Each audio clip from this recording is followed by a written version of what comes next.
எல்லாம் எப்படி இருக்கீங்க? நல்லா இருக்கீங்களா? சரி, ரைட்டு. புதுசா டிஷர்ட்லாம் மாத்திருக்கேன். அதுக்காக தான் புதுசா இன்ட்ரோலாம். பழைய டிஷர்ட்டை போட்டு எனக்கே போர் அடிச்சு போச்சுங்க. சோ புது டிஷர்ட் எப்படி இருக்கு அப்படிங்கறத மறக்காம கமெண்ட் செக்ஷன்ல சொல்லுங்க. நல்லா இருக்கியா? நல்லா இருக்கு. நல்லா தானே இருக்கியா? நல்லா நல்லா. சோ வணக்கம் my dear zonemates, welcome to Shafi zone. நான் உங்க ஷஃபி அண்ட் இன்னைக்கு நம்ம பார்க்க போறது சீரியல் கொடுமைகள். பாக்யலட்சுமி மாபெரும் வெற்றி தொடரின் இறுதி கட்டம்.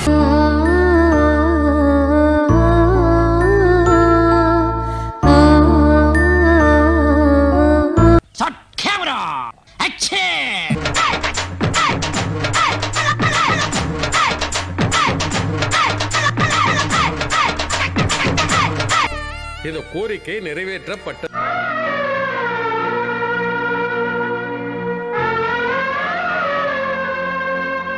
வழக்கம் போலதான் இந்த வாட்டி எக்கச்சக்கமான கண்டென்ட் மாட்டிருக்கு. வரிசையா பாத்துருமா? பாய், இது நம்ம டைம். செம்ம அடி அடிக்க போறேன். மீ லோ ஃபைல் அப்படிங்கிறவர் என்னோட இன்ஸ்டாகிராமுக்கு மெசேஜ் அனுப்பிச்சிருந்தாரு. மல்லி சீரியல்ல இந்த ரேட்ல இந்த எபிசோட்ல போய் பாருங்க, மல்லி ஒளிஞ்சிருக்காங்களாமா, அந்த லட்சணத்தை மட்டும் கொஞ்சம் போய் பாருங்க அப்படிங்கிற மாதிரி போட்டிருக்காப்புல. வாங்க நம்மளால கண்டுபிடிக்க முடியுதான்னு போய் பார்ப்போம். இப்ப நான் கடைசியா ஒரே ஒரு தடவை அவங்கள பார்த்துட்டு போயிடுறேன். ஆக்சுவலா இவங்களும் உங்க ஹஸ்பண்டும் பிரிஞ்சுதான் இருக்காங்க. இதுல அவங்க ஹஸ்பண்ட் மேல யாரோ ஒருத்தவங்க பொய் கேஸ் போட்டாங்க. இன்னைக்கு ஜட்ஜ்மெண்ட் வேற. ஒருவேளை அந்த கேஸ் அவருக்கு அகைன்ஸ்டா வந்து ஜெயிலுக்குள்ள போயிட்டு அதுக்கப்புறம் பார்க்கவே முடியாது அப்படிங்கிறதுனால கடைசியா ஒரு வாட்டி பார்த்துக்கலாம் அப்படின்னு சொல்லிட்டு ஒளிஞ்சிருந்து பாக்குறாங்க. நல்லா நோட் பண்ணிக்கோங்க. இப்ப அவங்க ஒளிஞ்சிருந்து தான் பாக்குறாங்க. யாரு கண்ணிலையும் பற்றக்கூடாது அப்படிங்கிறதுலயும் ரொம்ப கான்சியஸாவும் இருக்காங்க. டாடா மேல பொய்யா கேஸ் போட்டிருக்காங்க. டாடா எந்த தப்பும் பண்ணல. நீங்களும் வெண்பாவும் நல்லா இருப்பீங்க, அதுக்காக தான் உங்களை பிரிஞ்சு வந்து. இப்ப எல்லாருமே கோர்ட்டுக்குள்ள போய் உட்கார்ந்துட்டாங்க. இப்ப இவங்களும் என்ன பண்றாங்க, யாரு கண்ணிலையுமே பற்றக்கூடாது அப்படின்னு சொல்லி யாருக்குமே தெரியாம அந்த கோர்ட்டுக்குள்ளேயே போய் ஒளிஞ்சு நிக்கிறாங்க. மருதமுத்தாளுங்க நம்ம வீட்டை ரவுண்ட் அப் பண்ணிட்டாங்க.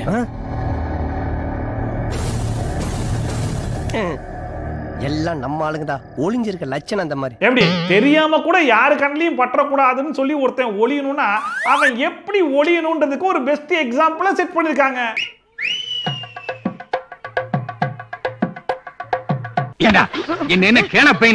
ஆனா இவ்வளவு சேஃபா அவங்க ஒளிஞ்சிருந்தும் எல்லாரும் கண்டுபிடிச்சிட்டாங்க.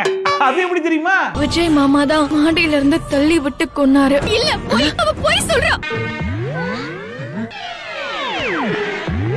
எப்படி யாராலையுமே கண்டுபிடிக்க முடியாத அளவுக்கு ஒரு சேஃபான இடத்துல ஒளிஞ்சு இருந்தோம். அவங்களால கண்ட்ரோல் பண்ண முடியாம கத்தி ஆல்ரெடி வெளிச்சத்துல இருந்தவங்க இப்போ உலகத்துக்கே வெளிச்சம் போட்டு காமிச்சிட்டாங்களாமா.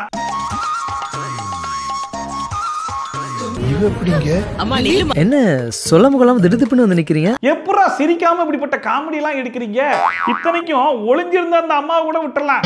ஆனா அதையும் கண்டுபிடிக்க முடியாம இப்படி சுத்தி சுத்தி பார்த்துட்டு இருந்தீங்க பாருங்க. உங்களதான் மன்னிக்கவே கூடாது. நடிக்கிறது நல்லா தெரியுது. அடுத்த பிரபாவதி அப்படிங்கிறவங்க கமெண்ட் பண்ணியிருந்தாங்க. ஷஃபி ப்ரோ, சன் டிவியில் வரக்கூடிய பூங்கொடி சீரியல்ல இந்த ரேட்ல இந்த எபிசோட்ல போய் பாருங்க, டெலிவரியை வச்சு இவங்களால என்ன பண்ண முடியுமோ சிறப்பா பண்ணிருக்காங்க அப்படின்னு சொல்லிட்டு வாங்க நம்மளும் போய் இந்த டெலிவரியை பார்த்துருவோம்.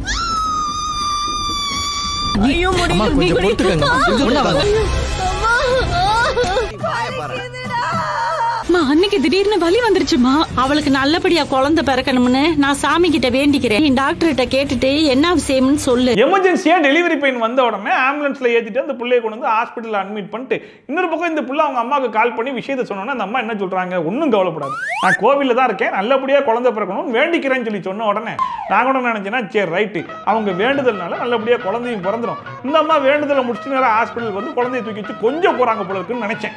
ஆனா நடந்தது என்ன தெரியுமா? உங்க அன்னைக்கு குழந்தை பிறந்திருக்கு, நீங்க போய் பாருங்க. ஒன்னும் சொதப்பல.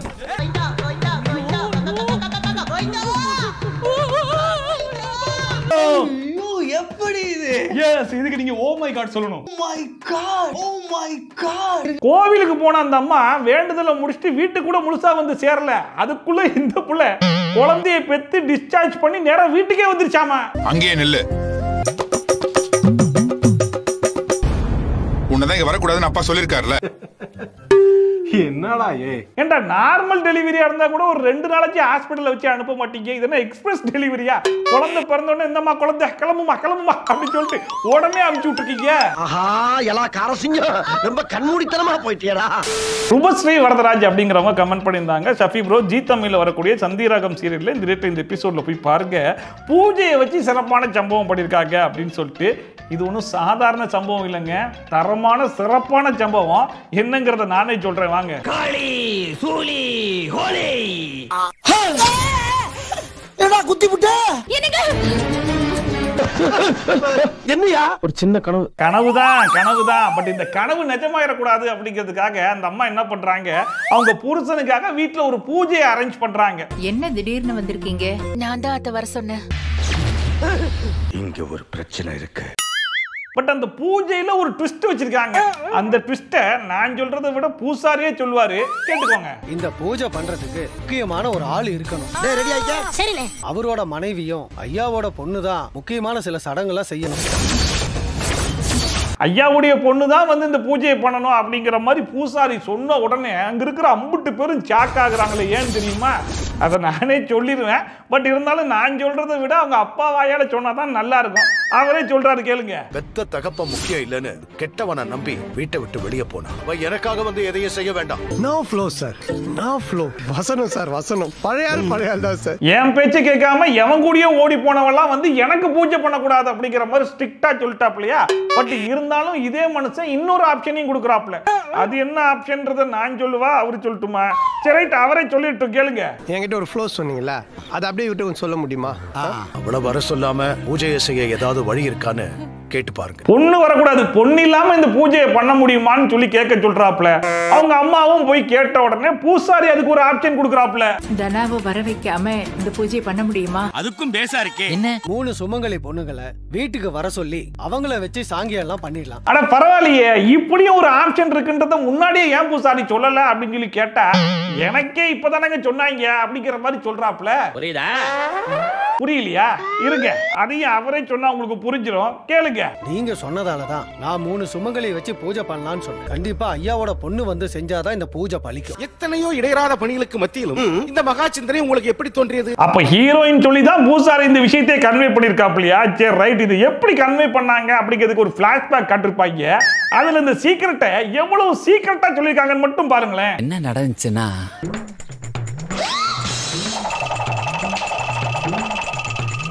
இவ்வளவு தூரத்துல இருந்து ஒரு சீக்கிரட்டை கன்வே பண்ணிருக்காங்க அப்படின்னா சுத்தி எவனும் இல்ல போல இருக்கு, அந்த கேப்ல கன்வே பண்ணிட்டாங்க போல இருந்தா நினைக்கிறான். ஆனா அந்த இடத்துல எத்தனை பேர் நிக்கிறாங்கன்னு மட்டும் கொஞ்சம் பாருங்களேன்.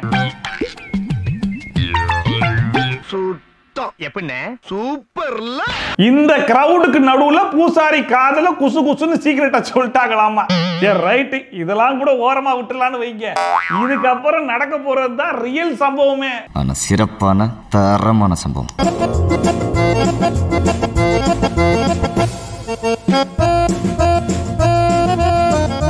இப்ப வந்திருக்கிற அந்த 3 பேர்ல ஒரு ஆள் யாருன்னு பாத்தீங்கன்னா அவருடைய பொண்ணு தான்.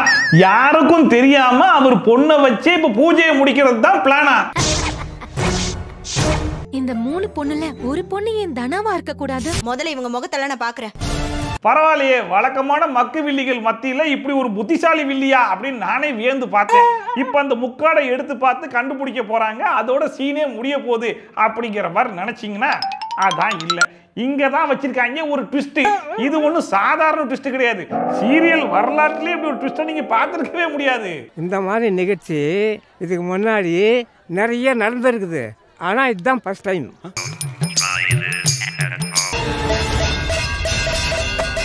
என்ன சத்தம்? எல்லாரும் அப்படியே அபோட் டர்ன் பண்ணி திரும்பி பாருங்க.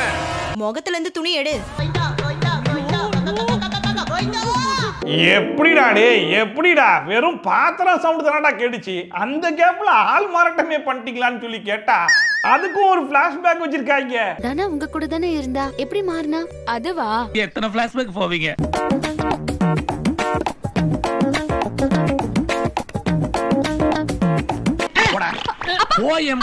டேய், எங்க இருந்துடா அந்த சப்ஸ்டியூட்டை கூட்டு வந்தீங்க? ஃப்ரேமுக்கு வெளியே ஒளிச்சு வச்சிருக்கீங்களா? இவ்வளவு ஃபாஸ்டா ஓட முடியும்னா நீங்களா ஒலிம்பிக்ல போய் மெடலே ஜெயிச்சிட்டு வரலாம் போலயடா. வாமா மின்னல். இப்ப இதையே யாரும் பார்க்கலையா? சரி ரைட். இதுக்கப்புறம் அந்த புள்ள வீட்டுக்குள்ள வந்ததுக்கு அப்புறம் வீட்டில் இருக்கிற வில்லிங் எல்லாம் பாத்திரக்கூடாது அப்படிங்கிறதுக்காக ஹீரோயின் இன்னொரு பிளான் போட்டு டைவர்ட் பண்றாங்களாமா. டைவர்ட். நீ பின்வாசல் வழியா வந்துரு சரியா? இப்பதான் போன்ல பேசினா பின்வாசல் வழியா கூட்டிட்டு வர போறாளாம். யாரு என்ன சொன்னாலும் நம்புறாங்க. கொஞ்ச நேரத்துக்கு முன்னாடி தான் இந்த சீரியல் வில்லிகள்லாம் கொஞ்சம் புத்திசாலியா இருக்குதுன்னு சொன்னேன். அதை நானே வாபஸ் வாங்கிக்கிறேன். ஏன்னா பின்வழியா வரப்போற ஒருத்திக்காக 3 பேர் போய் காவல் கிடக்க போறாங்களா? பின்னாடி வாசல்ல போய் பார்க்கலாம். அவ்வழி மேல் விழிவைத்து காத்திருப்பாள். அவ்வழி மேல் விழிவைத்து காத்திருப்பாள். சரியா? அதான் ஆளை மாத்திட்டீங்களே, இப்ப மறுபடியும் எப்படா ஆளை மாத்துவீங்கன்னு சொல்லி கேட்டா, இதுக்கு முன்னாடி எப்படி மாத்தணும் அதே மெத்தடு தான் அப்படின்னு சொல்லிட்டு உள்ள வந்ததுக்கு அப்புறமா அதே மெத்தட்லயே மாத்துறாங்க. என்ன உங்களுக்கு எப்படி வேர்க்குது?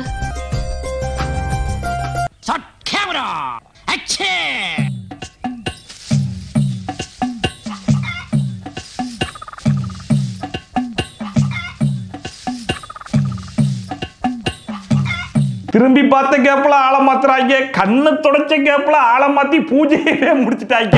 இது வெறும் ஃபர்ஸ்ட் ரவுண்ட் ஆஃப் பூஜை தான். இப்ப செகண்ட் ரவுண்ட் ஆஃப் பூஜைக்கு பாருங்க.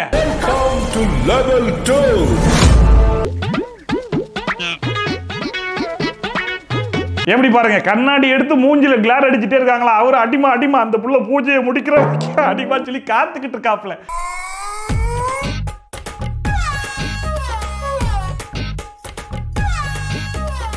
இதுல 3வது ரவுண்ட் வேற இருக்கு. அந்த 3வது ரவுண்டுக்கு நம்ம அடுத்த எபிசோடு வரைக்கும் காத்திருக்கணுமா? என்னென்ன அட்டூழியம் பண்றாங்க பாத்தீங்களா? இப்படிப்பட்ட ஆள் மாறாட்டத்தெல்லாம் பார்த்ததுக்கு அப்புறம் என்ன தோணுதுங்கிறத நானே சொல்லிடுவேன். பட் இருந்தாலும் அதை நான் சொல்றதுக்கு பதிலா நீங்க சொன்னாதான் கரெக்டா இருக்கும். பாருங்க எவ்வளவு அழுகா கழுவி ஊத்துறாங்க. அடுத்ததான் மீனாட்சி அப்படிங்கிறவங்க கமெண்ட் பண்ணியிருந்தாங்க. கலைஞர் டிவியில் வரக்கூடிய மீனாட்சி சுந்தரம் அப்படிங்கிற சீரியல்ல இந்த ரேட்ல இந்த எபிசோட்ல போய் பாருங்க. ஒரு தரமான சம்பவத்தை பண்ணி வச்சிருக்காங்க அப்படின்னு சொல்லிட்டு. ஆனா இது சம்பவம் கிடையாதுங்க, சரித்திரம். தன்னோட பிள்ளைங்களோட சந்தோஷம் தானே முக்கியம். எந்த காலத்திலயும் என்னால இந்த வீட்டை விற்க முடியாது. இப்ப இவருடைய பசங்க எல்லாருமே வீட்டை வித்துருங்க, வித்து அந்த காசை எங்களுக்கு கொடுத்துருங்க அப்படிங்கிற மாதிரி அடம் பிடிக்க ஆரம்பிச்சிட்டாங்களா. பட் இவர் என்ன சொல்றாப்புல, அதெல்லாம் முடியாது, என்னால இந்த வீட்டை விற்கவே முடியாது அப்படிங்கிற மாதிரி சொல்றாப்புல. ஏன்னு கேட்டா அதுக்கு ஒரு நியாயமான பதிலும் சொல்றாப்புல. அதுக்கெல்லாம் ரீசன் இருக்குப்பா. இது வரைக்கும் யார்கிட்டயுமே சொல்லாத ஒரு உண்மையை நான் உங்ககிட்ட சொல்ல போறேன். எல்லாரும் ஒரு நிமிஷம் வேலையை ஸ்டாப் பண்ணுங்க. மறுபடியும் நான் ஒரு கதை சொல்ல போறேன். இந்த வீடு என்னோடதே இல்ல, அவரோடது இல்லையாமே. ஒருவேளை பூர்வீக சொத்து, அண்ணன் தம்பி எல்லாம் கையெழுத்து போட்டாதான் விற்க முடியும், அந்த மாதிரி ஏதாச்சும் பிரச்சனை இருக்குமோ அப்படிங்கிற மாதிரி யோசிச்சுக்கிட்டு சரி ரைட் அவர் தான் பிளாஷ்பேக் போறாருல, கூடவே நம்மளும் போய் பார்க்கலான்னு போனேன். அது ஒரு பெரிய பிளாஷ்பேக் சார். சொல்லுப்பா. வணக்கம் சார். நீங்க? நான் சுந்தரம். கீழ் போர்ஷன் காலியா இருக்குன்னு போர்ட பார்த்தேன். ஆமா சார். சுகர் உங்களுக்கு வீடு கொடுக்க முடிவு பண்ணிட்டாரு. அப்ப அந்த அட்வான்ஸ் வாடகை விஷயம் எல்லாம் வீடே கொடுத்துட்டேன். அப்புறம் என்ன, மத்ததெல்லாம் அப்புறமா பேசிக்கலாம் சார். ஆஹா, வீடு வாடகைக்கு தான் போயிருக்காரா? அப்ப அது சொந்த வீடு இல்ல, வாடகை வீடு. அதனாலதான் விற்க முடியாதுன்னு சொல்றாரான்னு சொல்லி கேட்டீங்கன்னா அதான் இல்ல. பிளாஷ்பேக்க கொஞ்சம் ஃபுல்லா பாருங்க, அப்பதான் புரியும். சொல்லுங்க. எங்க ஊர்ல திருவிழா, நாங்க எல்லாரும் குலதெய்வம் கோயிலுக்கு போறோம். நீங்களும் ஜாகிரதையா பத்திரமா போயிட்டு வாங்க. சரி ராமகிருஷ்ணன், என்ன நடந்தது? என்ன நடந்துச்சு? நீ ஏன் இப்படி ஆடி போய் அசந்து போய் நின்னுக்கு இருக்க? திருவிழா கூட்டத்துல குழந்தை கஸ்தூரி காணாம போயிட்டா சார். ஐயோ, திருவிழால பொண்ணை தொலைச்சிட்டாங்களாமே. சரி, பொண்ணை தொலைச்சிட்டு இங்க என்னங்க பண்ணிட்டு இருக்கீங்க? ஊர்ல போய் பொண்ணை தேட வேண்டியதானே அப்படின்னு சொல்லி கேட்டா, இல்லங்க ஒரு முக்கியமான வேலையில மாட்டிக்கிட்டோம். எங்க பொண்ணை விட முக்கியமான வேலை கேட்டா ஆமான்றாங்க. சரி, அப்படி என்னதான் அந்த முக்கியமான வேலை அப்படின்னு சொல்லிட்டு நானும் போய் பார்த்தேன். அந்த முக்கியமான வேலை என்ன வேலை தெரியுமா? அது எப்படிங்க என் வாயால சொல்லுவேன்? குழந்தையை தேடி ஊருக்கு போறோம். நான் இப்ப செய்ய போற காரியத்தை பார்த்து நீங்களே ஆடி போயிருவீங்க, அசந்து போயிருவீங்க. இந்த வீட்டோட பத்திரம் எல்லாம் உங்க பேர்ல எழுதி மாத்தி வச்சிருக்கேன். ஏண்டா, திருவிழால பொண்ணை தொலைச்சிட்டு வந்திருக்க, போய் பொண்ணை தேடுற வழிய பாப்பியா? அதெல்லாம் விட்டுட்டு எனக்கு அதெல்லாம் முக்கியம் கிடையாது, முதல்ல என் சொத்தெல்லாம் என் வீட்டுல வாடகை இருக்கிற சுந்தரத்துக்கு எழுதி வைக்கணும் அப்படின்னு சொல்லிட்டு நீ பத்திர ஆபீஸ்க்கு அலைஞ்சிருக்கனா எப்பேற்பட்ட ஆள்ரா நீ? சுத்த தங்கண்டா நீ, தங்கம். எதுக்காக இதெல்லாம் பண்றீங்க? இல்ல இதெல்லாம் வேணாம். உங்க மேல எனக்கு நம்பிக்கை இருக்கு, வாங்கிங்க சுந்தரம். உண்மையிலே இப்படிப்பட்ட ஹவுஸ் ஓனர்லாம் இருக்கீங்களா? நானும் 10 வீடு மாறி இருப்பேன்டா, ஆனா இப்படிப்பட்ட ஒரு ஹவுஸ் ஓனர் கூட நான் பார்த்தது கிடையாது. எவனும் அவன் சொத்தை என் பேர்ல எழுதி வைக்கலையே. உனக்கு அமையுது, எனக்கு அமையல. நீங்க கஸ்தூரியோட என்னைக்கு திரும்பி வரீங்களோ அது வரைக்கும் இந்த சொத்தை நான் பத்திரமா பாதுகாப்பேன். நாங்க வரோம். இப்ப புரியுதா ஏன் சுந்தரத்தால அந்த வீட்டை விற்க முடியலன்னு? அப்படிங்கறது நமக்கு சொல்றதுக்கு தான் இப்படிப்பட்ட ஒரு கேவலமான பிளாஷ்பேக். இந்த காரி மூஞ்ச கதையெல்லாம் ஒரு காவிய கதை மாதிரி இங்க வந்து சொல்லி அங்க டைம் வேஸ்ட் பண்ணுகிற போட மரியாதையா. இதுல வேற பொண்ணு கிடைச்ச உடனே சொத்தை திருப்பி கொடுத்துருவானா? ஏண்டா 2 நாள்ல பொண்ணு கிடைச்சிச்சுன்னா மறுபடியும் பத்திர ஆபீஸ்ல போய் எழுதி கொடுத்துட்டு இருப்பீங்க. சார் என்ன சார் சொல்றீங்க? நம்ம கடமை நம்ம செஞ்சு தானே சார் ஆக வேண்டியிருக்கு. சாவ கடந்த என் பொண்ணு உசுரை யாரு காப்பாத்தினா? சுந்தரம் தான் காப்பாத்தினாப்ல. அதனால சொத்தை எழுதி வச்சாரு அப்படிங்கிற மாதிரி சொல்லியிருந்தா கூட பரவாடா. பொண்ணை காணோம் தொலைச்சிட்டு அந்த டைம்ல சுந்தரம் மொத்த சொத்து உனக்கு தான்ப்பா அப்படின்னு போய் கொடுக்குறீங்கன்னா என்னடா லாஜிக் இது? எனக்கு லாஜிக் இருக்குது. இல்லதான் என்ன பண்றது? அடுத்தா பரத் விஜய் அப்படிங்கிறவர் கமெண்ட் பண்ணியிருந்தாப்புல, சின்ன மருமகள் சீரியல்ல இந்த ரேட்ல இந்த எபிசோட்ல போய் பாருங்க, ஒரு படத்தை எடுத்து ஓட்டி வச்சிருக்காங்க அப்படின்னு சொல்லிட்டு. இந்த படத்தை மட்டும் கடைசி வரைக்கும் விடவே மாட்டாங்க போலயே. சும்மா எடுத்து கவுத்துங்க. இது என்ன சாதாரண பிரச்சனையா? வாழ்க்கை பிரச்சனையா? நமது கல்லூரியின் வருகை தந்திருக்கும் மாண்புமிகு அமைச்சர் ராஜாங்கம் ஐயாவை ஓரிரு வார்த்தைகளை பேச அழைக்கிறோம். பெரியோர்களே, தாய்மார்களே, நம்ம தமிழ் மொய் விருந்து வச்சு அந்த விருந்துல ஜெயிச்சு அந்த காசை வச்சு இப்ப டாக்டருக்கு படிக்க ஆரம்பிச்சிட்டாங்க இல்லையா? அந்த காலேஜுக்கு யதார்த்தமா அவருடைய மாமனாரே சீஃப் கெஸ்டா வந்துட்டாப்ல. நான் என் சொந்த செலவுல அந்த வாகனத்தை வாங்கி தரேன்னு அவங்க கொடுத்த மனுவிலேயே நான் அதை எழுதி கொடுக்குறேன். கேப்ல பூந்து கடாவை வெட்டுறான் ஒய்யால சினேக்கு. டைரக்டர் பார்த்தாப்ல, சரி ரைட், மருமக மாமனார் இப்படிப்பட்ட ஆப்பர்ச்சுனிட்டி நம்மளுக்கு மறுபடியும் கிடைக்காது, எல்லாரும் கை வச்சா அதே சீனை நம்மளும் கை வச்சிருவோம் அப்படின்னு சொல்லிட்டு கரெக்டா எடுத்து அப்படியே ஆட்டை போட்டாப்ல. இந்த கோரிக்கை நிறைவேற்றப்பட்டது.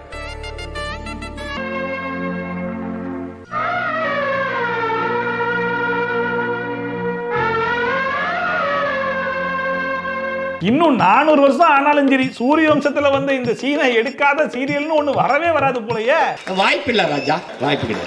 அடிச்சது காப்பி, இதை நீங்க என்ன கண்டுபிடிக்கிறது? நாங்களே சொல்லிடுவோம் பாருங்க அப்படின்னு சொல்லிட்டு அதை பெருமையா வேற சொல்லிக்கிறாங்க. இது சினிமா பட சீன் மாதிரி இருக்கே. அடுத்ததா டாப்பர் ஆதவ் அப்படிங்கிறவர் எனக்கு இமெயில் அனுப்பிச்சிருந்தாப்புல, பாக்கியலட்சுமி சீரியல்ல வர இந்த எபிசோட பாருங்க, அப்படியே கொஞ்ச நாளைக்கு முன்னாடி சிறகடிக்க ஆசையை போயிட்டு அந்த எபிசோட பாருங்க, ரெண்டும் ஒரே மாதிரி இருக்கு அப்படிங்கிற மாதிரி சொல்லியிருக்காப்புல. பாருங்க என்னென்ன எபிசோட் என்ன ஒற்றுமை இருக்குன்னு பாத்துருவோம். நீங்க ஏற்கனவே 50,000 ரூபாய் அட்வான்ஸ் கொடுத்திருக்கீங்க. 50,000 அட்வான்ஸ் கொடுத்தனா? ஒரு அதிர்ச்சியான சம்பவம் நடக்குது. சொல்லையா எண்ணி 5 லட்சம் ரூபாய் கொடுத்தமா? பணத்தை வாங்கிட்டு இப்படி வாங்கலன்னு சொல்றீங்களேம்மா? இங்க பாக்கியா கிட்ட வெறும் 50,000 ரூபாய் அட்வான்ஸ் கொடுத்துட்டு இல்ல 5 லட்சம் ரூபாய் கொடுத்துட்டேன் அப்படிங்கிற மாதிரி பொய் சொல்றாப்லையா? அண்ட் இந்த பொய்யும் அந்த மனுஷனே சொல்றாரான்னு சொல்லி கேட்டீங்கன்னா அதான் கிடையாது. யார் தெரியுமா சொல்லிருப்பா? இப்போ நீங்க என்ன பண்றீங்கன்னா நேரா அவங்க ஹோட்டலுக்கு போங்க. 2-3 நாளா ஒரு விசேஷம், அந்த விசேஷத்துக்கு 1000 பேருக்கு சமைக்கணும்னு சொல்லுங்க. இனியாவுடைய மாமனாரு பாக்கியாவுடைய பிசினஸை கெடுக்கிறதுக்காக போடப்பட்ட பிளான் தான் இந்த பிளான். அந்த அம்மா கொஞ்சமா அட்வான்ஸ வாங்கிட்டு சமைக்கணும். டெலிவரி பண்ண வரும்போது தான் அவங்களுக்கே தெரியணும் அந்த ஆர்டர் ஃபேக்னு. நீங்க என்னதான் எஸ்டாப்லிஷ் பண்ண ட்ரை பண்றீங்க? இது பாக்கியலட்சுமியில இப்ப ரீசன்ட்டா வந்த எபிசோட். இப்போ நம்ம அப்படியே சிறகடிக்க ஆசையில மார்ச் மாசம் வந்த ஒரு எபிசோட போய் பார்க்கலாமா? அட்வான்ஸ் 25,000 ரூபாய் கொடுத்தீங்க, இன்னும் 1,75,000 ரூபாய் இருக்குல்ல சார்? அன்னைக்கே உனக்கு ஃபுல் அமௌண்ட் செட்டில் பண்ணியாச்சு. நீ தூக்கிட்டல? விட்டுருவாமா? நீ தூக்கிட்டல? வா. நீங்க ஏற்கனவே 50,000 ரூபாய் அட்வான்ஸ் கொடுத்திருக்கீங்க. 50,000 அட்வான்ஸ் கொடுத்தனா? சொல்லையா எண்ணி 5 லட்சம் ரூபாய் கொடுத்தமா? சார் நீங்க மறந்துட்டீங்கன்னு நினைக்கிறேன். அந்த அக்ரிமெண்ட் எடுத்து வாங்க. பணத்தை ஃபுல்லா வாங்கிட்டு தானே கையெழுத்து போட்டு கொடுத்துருக்க.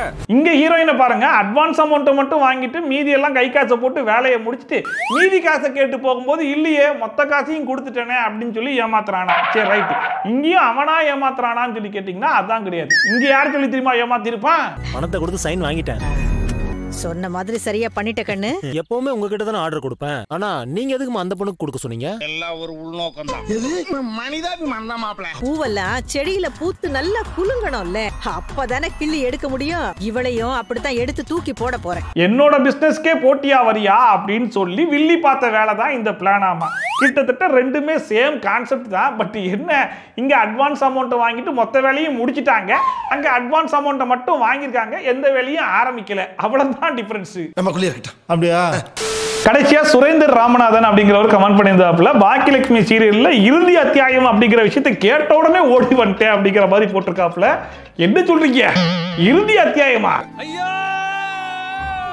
பாக்கியலட்சுமி மாபெரும் வெற்றி தொடரின் இறுதி கட்டம். டாடி, நான் இனியா. Iniya my wife. ஏண்டா உன்னை சைக்கோன்னு சொன்னது தப்பே இல்லடா, போதையில இருந்தாலும் ஒரு நியாயம் வேணாமடா. ஏண்டா அந்த இனியாக்கும் உங்க அப்பா கூட உனக்கு டிஃபரன்ஸ் தெரியல? நடடி, இந்த குடிகாரோட நமக்கு என்ன பேச்சு? நிதிஷ் நிகழவிருக்கும் அதிரடி அனுப்பங்களை காண தவறாதீர்கள். அட பாவிகளா, கடைசி வரைக்கும் இனியாவை நீங்க நிம்மதியாவே விட மாட்டீங்களாடா? இந்த சைக்கோ பைப்புலி டைவர்ஸ் பண்ணிட்டு ஆகாச கல்யாணம் பண்ணிட்டு மாமியார் வீட்டுல போய் செட்டில் ஆகணும்னு பார்த்தா பாபநாசம் படத்துல வர மாதிரி இவனை போட்டு தள்ளிட்டு இந்த பக்கம் மாமியார் வீட்டுக்கு அமைச்சிருவீங்க போலயே. பட் இந்த இறுதி கட்டத்தை நெருங்கினதை கேட்கும் போது நான் பாக்கியலட்சுமியை கூட மிஸ் பண்ணுவேன்னு தெரியல. ஆனா இனியாவை நான் ரொம்ப மிஸ் பண்ணுவேன்டா, ரொம்ப மிஸ் பண்ணுவேன். பாக்கியலட்சுமி மாபெரும் வெற்றி தொடரின் இறுதி கட்டம்.